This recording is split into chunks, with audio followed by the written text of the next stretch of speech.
Swine फ्लूने नाशिककरांची चिंता वाढवली आहे। शहरासह जिल्ह्यात स्वाईन फ्लूचा धोका दिवसेंदिवस वाढतोय।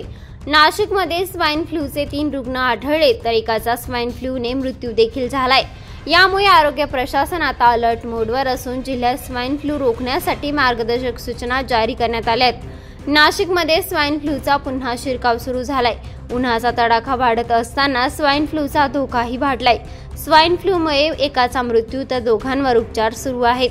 सिन्नरमधील एका महिलेचा मृत्यू तर शहरातील 2 जणांवर उपचार सुरू आहेत। उपचार सुरू असलेल्या रुग्णांची प्रकृती स्थिर आहे। नागरिकांनी गर्दीच्या ठिकाणी जाताना थंड पेय घेताना काळजी घेण्याचे आवाहन यावेळी करण्यात आले।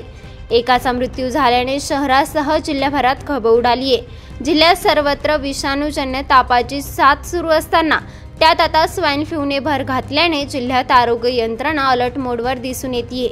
आगामी काही दिवसात स्वाईन फ्लूने आपले पाय पसरू नये म्हणून जिल्ह्यात आरोग्य विभागाकडून मार्गदर्शक सूचना देखील जारी करण्यात आल्या आहेत। स्वाईन फ्लू, ज्याला स्वाईन फ्लू इन्फ्लुएन्झा असेही म्हणतात, त्याचा परिणाम डुकरांमध्ये तीव्र श्वसन रोग झाला, जो नंतर मानवांमध्ये फ्लूचा H1N1 प्रकार इन्फ्लुएन्झा व्हायरसमध्ये विकसित झाला।